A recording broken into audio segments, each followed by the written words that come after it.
Philip Oakey walked into the club knowing exactly what he was looking for. After the founding members of his band all quit on him and Gary Numan proved that his style of music could be successful, he knew there was just one missing piece. A woman, preferably a confident one, who looked good and could sing the songs with him. But when he stepped into that club in Sheffield, he was surprised to find two of them, dancing together, completely confident and uncaring about what anyone said or thought about them. They weren't even out of school, but he instantly knew that's who he needed. They would take his band to the next level. Less than a year later, they were one of the biggest bands in the world. This is the story of the Human League. If you end up enjoying this video, please consider giving it a like and subscribe if you want to join me as I'm trying to learn as much about music history as I possibly can. Also, I didn't know who I was going to do this video on. I had several ideas, so I let my members vote. I posted a poll and let them vote, and they voted for the Human League. So that's why I'm making this video now. If you want to be a part of votes like that in the future, there's a link in the description for you to sign up to become a member to help support what I'm trying to do here and to have a more direct impact on what I cover next. When Martin Ware first met Ian Marsh, he felt like he had found a kindred spirit, someone who understood how he was feeling. They were both from Sheffield, and Martin was born in 1956, where he grew up listening to his older sister's Motown records. By the time he was 13 or 14, he started buying his own records, and he said that he was always attracted to things that were a little more out there and was obsessed with anything that sounded futuristic. He explained, "Looking back on it now, it was a way of envisaging a brighter future for us all, because Sheffield was a fairly limited place at that time." He said he first got interested in synthesizers in particular when he heard Good Vibrations by the Beach Boys on the radio, and then he started listening and picking out synths in other songs, and that was just, he wasn't musically talented or gifted or trained, but that was always super interesting to him, so he picked that out. He keeps trying to climb in my lap, and it's just not going to work out for him like he thinks it is. He said, "I always followed bands that had synthesizers in them. It was just always something that interested me. Then it got to the point of I was a computer operator, actually. I had a spare bit of money for the first time in my life, and it was either learn to drive or buy a synthesizer because they were just cheap enough to buy at that point." Though future band member Phil had a slightly different version of why Martin ended up buying a synthesizer, he said, "We started just because one of my friends had a bust up with his girlfriend and was really upset. He needed something to cheer him up, and he saw this synthesizer in a show window. He couldn't believe it was so cheap, so he bought it." But the point of both stories is that no one expected this to be a real thing. They didn't have illusions of being rock stars. Martin was just interested in the synth, and so he bought one. In Sheffield at that time, the main thing people saw themselves doing for the rest of their lives was working in the steel factory. When Martin met Ian, he knew that Ian felt the same as him, that there had to be more out there if they could just go find it. Just for the record, for those keeping track, Ajax did end up in my lap, so he is down here now. Ian Marsh also grew up in Sheffield, but he was more plugged into punk music than Martin was. Ian was a part of a band called Musical Vomit, which was kind of known in certain circles, but also kind of a forgotten punk band. I read that he was actually kicked out of school during his A-levels for having an undesirable subversive element in him. Martin said that the first time he met Ian, Ian had actually built his own synthesizer, but I've seen them say elsewhere that he also bought one around the same time Martin did. So Ian and Martin started just playing around on their synths, not having any idea that it could turn into something. They weren't trying to be rich and famous musicians. There was no understanding that that was even possible with synthesizers. They were just having fun. But at the same time, they were getting more and more into music because they forged student union cards. They weren't students. They weren't members of the student union. They had to get jobs. They couldn't afford to go to college or university, but they forged the student union cards because students got into the shows for free. So they had these cards. They got to go to the shows for free. They were seeing bands like Roxy and T-Rex, and that had a real deep, lasting impact on them and the kind of style and music they wanted to make. They also got plugged into this arts collective known as Meat Whistle, which was kind of this initiative that was set up to incubate the budding artistic talent of Sheffield youth and teenagers. The two of them brought in another friend named Addie Newton, who also had a synth, and they formed a group called The Future, with all of them sharing vocals, though Addie was kind of the main vocalist. They took some very cheaply recorded songs to London and tried to set up meetings with labels. Most of the labels told them to go home and actually write some songs instead of this random computer noise that they had. Well, those were the nice meetings. Some of the labels thought that the group was pulling a joke on them and had them physically removed by security guards. Instead Instead of stubbornly insisting on what they were doing, they took a step back and said maybe those labels were right. If they really wanted a future with this, maybe they should listen to the labels. So they headed back to Sheffield and started working on more melodic commercial songs. But by doing that, they kind of realized that Addy wasn't the best vocalist. They needed someone better than that. So they parted ways with him. He went on to form his own kind of post industrial band called Clock DVA. Ian and Martin carried on as a duo for a bit before actually trying to find a vocalist. Their first choice for a singer was named Glenn Gregory, but he was busy in London with his own band. So Martin remembered an old school friend named Philip Oakey and suggested inviting him in. They had no idea that Philip could actually sing, but he was pretty well known in the area for his eccentric style. They figured he already looked the part, so might as well see if he could do it. So they left a note on his front door and asked him if he wanted to join the future. Philip said, "I'd been watching with increased admiration as all these things happened to the future, with them trotting off to London to see record companies, which seemed a fairly insane thing to do. Everybody used to laugh at them, except me. I was very surprised when they asked me, because, everyone was trying to be in bands at that stage, and I wasn't." Philip's dad worked for the General Post and would move around frequently, so as a kid, Philip lived in several different places before they settled in Sheffield when he was around 14. He dropped out of school in 1973 and started working various odd jobs. He was working as a plastic surgery hospital porter when the future reached out to him. Apparently, Ian, who first met Philip when Martin brought him to a local club, was kind of confused about what Philip was going to do in the band because Philip didn't have a synth and they were a synth band. All Philip had was a saxophone that he never bothered to learn how to play. But once Philip started writing songs, it kind of clicked, and Ian realized that's what he's going to do in the band. Philip talked about his musical inspirations and what he enjoyed, saying, "We loved Roxy Music and we loved David Bowie. We loved The Sweet. We loved Mark Bolan. They were the inspirations to us. I saw Roxy Music one night. It must have been about 1972. It completely changed my life." With the new singer, they decided they also needed a new name. Martin suggested the Human League, which was taken from a sci-fi board game, and the other two agreed, so they officially became the Human League in 1977, and then immediately started working on a new demo to send around. Eventually, a member of a different Sheffield band told Bob Last of Fast Records about the Human League, and Bob was pretty interested. So the guys sent him their pretty poorly produced demo. Even still, Bob loved them, and he put out a single which John Peel heard, so they got to do a Peel session, and John Peel played that single quite a bit, and that helped it find a little niche of popularity. Martin said, "John Peel fell in love with it, played it 2 or 3 times a week, and I can honestly say, God rest his soul, our career probably wouldn't have happened had it not been for John Peel." And I think probably 50 or 60 other bands could say the same thing. And then at that point, the interviewer chimed in and said probably more like 500 other bands could say the same thing. They were kind of scared to play live at first because it was just 3 guys and 2 synths, they weren't a punk or rock group. They weren't moving around a lot, so they really didn't know what that would look like. But their shows actually started to get a little bit of attention, a little bit of traction. By the fall of 1978, they were opening for Susie and the Banshees on tour. They also brought in Philip Adrian White to be the director of visuals for the band. And when I first read that and saw that, I thought, oh, he's just kind of like a behind the scenes, kind of like an audio tech would be. But he's like a full-fledged other member of the band. And he was an art student who controlled a lot of how it looked, a lot of the graphics, a lot of that while they were on stage, which set them apart as a band. David Bowie even saw them perform and loved it, but that wasn't translating to massive sales. Their debut EP did well enough to attract Virgin Records, who lured them away from Fast, but the group hired Bob to be their manager since he was such a big early supporter of theirs, and they wanted to kind of reward that and keep that relationship going. But Virgin immediately wanted to change almost everything about them when they signed. They wanted the band to use real instruments, which Martin hated and absolutely refused to release those songs under the Human League name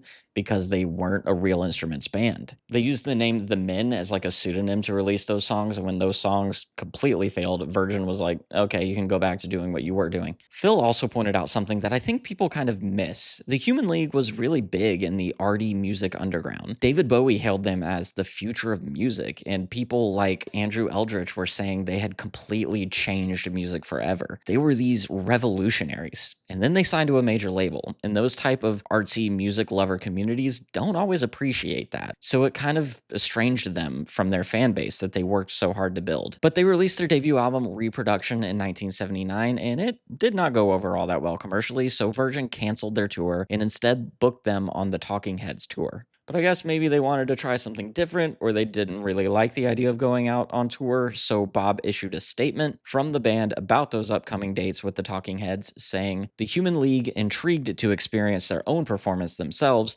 have designed a remotely controlled touring entertainment. Therefore, 30 Human League minutes will be available on the upcoming Talking Heads tour. The League themselves may well join the audience on some evenings to savor the occasion. The arrangement will allow them on other evenings to continue working on their second album in their Sheffield workshop." The Talking Heads kind of understandably didn't appreciate that the Human League weren't actually going to perform and were essentially just going to show a 30-minute long filmed version of their set, so they kicked them off the tour. So instead of going on that tour, the band convinced Virgin to finance them building their own studio in Sheffield. Virgin kind of reluctantly agreed. I think they assumed that eventually renting studio space for this band and all of the equipment that would entail would be more expensive than just buying a studio, so they just bought and built their own studio. The band were grinding away, creating this new kind of music that no one else was really making and no one seemed to care all that much about. But they knew it had potential, even if no one else had seen it yet. They knew they were onto something. And then Gary Numan proved them right.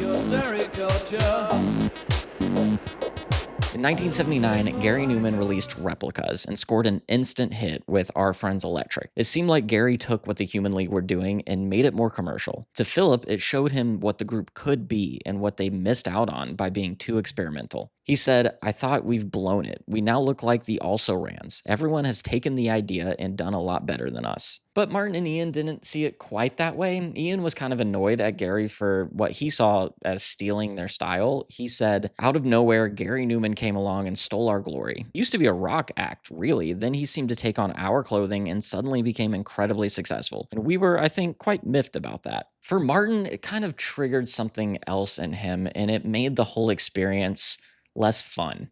He said that up until that point, they were enjoying just making art, making music. Like, it was all a bit of a laugh, all a bit fun. And then he saw Gary Numan and other artists like that having this success, and he realized that they could barely even afford to eat. So something wasn't working. They were the only band with a slide projectionist getting writing credits, and it just stopped making sense to him, and it took all of the fun out of it. They released their second album, Travelogue, in 1980, and according to Martin, they were trying to future-proof it. They wanted people to be playing that album in 20 years and it not sound dated. It was a much more accessible album, and the sales backed that up, with it cracking the top 20 and getting them their first Top of the Pops appearance. But that success could not stem the tide brewing under the band. Phil and Martin couldn't stand each other at that point, and it became clear that they couldn't be in a band together. Phil said that he saw himself as a pretty poorly paid, hired singer within that first iteration of the band. Even though I read an article from around 1980 that assured people everything was rigorously democratic within the group, with every decision being negotiated, it seems like Phil didn't think that was true. He called himself a subordinate member of the band. And it may be true that everything was negotiated and democratic, but it's just Ian and Martin were always going to agree and were always going to vote that way, so Phil was kind of left out of that. Initially, the idea was just to split the band in two, with neither side using the Human League name.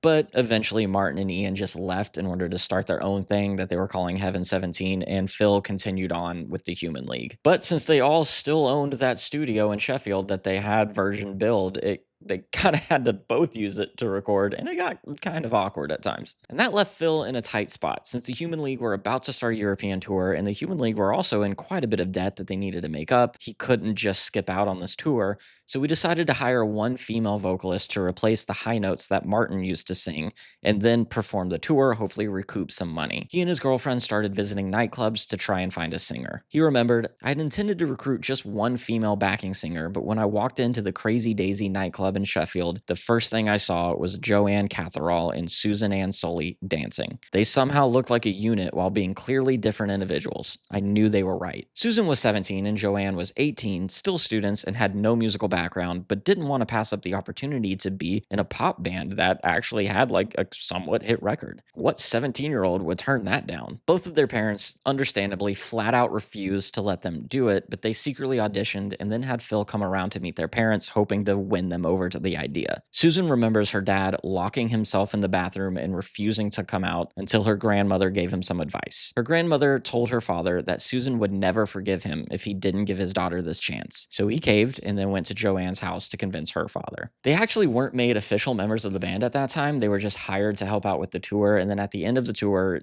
Phil invited them to the studio to help with backing vocals on the upcoming album.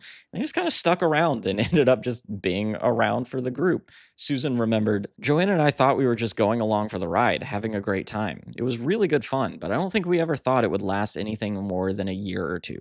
Through their next album, Dare, released in 1981, this new trio established their image and style. It was produced by legendary producer Martin Rushent and leaned way more pop than their previous stuff ever did. It, of course, contained the single Don't You Want Me, which became one of the biggest songs of the 80s. Though Phil considered it the worst song on the album and he wasn't going to be a single, Virgin just wanted a fourth single. Since the album was doing so well and the other three singles did well, they wanted to push another one out, so they chose that one. Over the years, Phil has recognized that, as frustrating as it is to be forever tied to that one song, the reason he was able to spend his entire career in the industry, despite his complete lack of talent, which was his words, not mine, was because they made that song. He called it his greatest frustration and biggest savior. But more than just commercial success, they were able to establish a style and an image through that album and their videos and their photos and all of that just working together to create this idea of what the Human League was. Though they say that style came about kind of by accident. They didn't have a lot of money, so the clothes they wore to these press releases and performances were just their clothes. And they say they always resisted the label's efforts to style them. Joanne said, "We're a group of individuals who are collectively the Human League. We look how we want to look. People have tried to style us, but they didn't get on at all. We are what we are. We always have been." As one article from that time pointed out, this album was a definitive shift away from the faceless synth act into being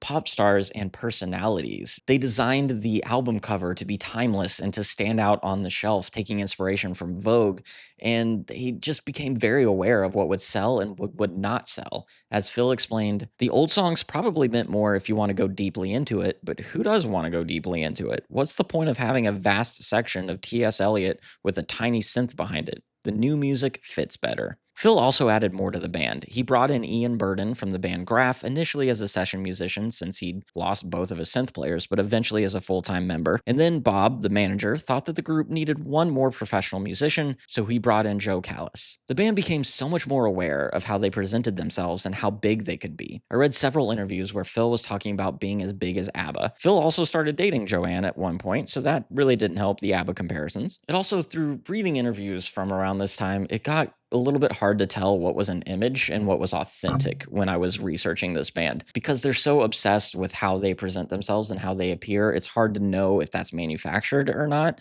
In so many interviews and articles, the reporter would notice how they were like always ribbing each other and like poking fun at each other like they had been friends forever. But reading it now in hindsight, it kind of comes across as like actors in a publicity tour for a Disney Channel original movie where they're like, "Oh, we're best of friends," when it's like, but are you really? Are you just trying to sell what you're doing? But I mean, Philip and the girls are still touring, still a band today, so they have to like each other at least on some level. So maybe that was true. Maybe we should give them the benefit of the doubt and say it wasn't manufactured. The band continued this trajectory of being a massive pop band and released Hysteria in 1984, but they struggled to make a follow-up to such a massive album like Dare. Though 3 singles did make the top 20 in the UK, only 1 charted in the US. They were a part of that MTV image issue where bands could have much more success in the UK but struggled to break away from their first massive hit in the US, something that bands like The Buggles and Soft Cell also experienced. But recording the album was also very difficult because they were so focused on recapturing the success of Dare that they got in their heads. Phil said they spent an entire month on one bass drum. Ian also said that Phil and the producer Martin were having a lot of disagreements, which led to Martin eventually leaving the project. They talked about how the fun and excitement of making this new pop album was gone, replaced by the pressure to live up to what they had done before. Joe Callis ended up leaving by 1985, and Philip Adrian Wright left in 1986.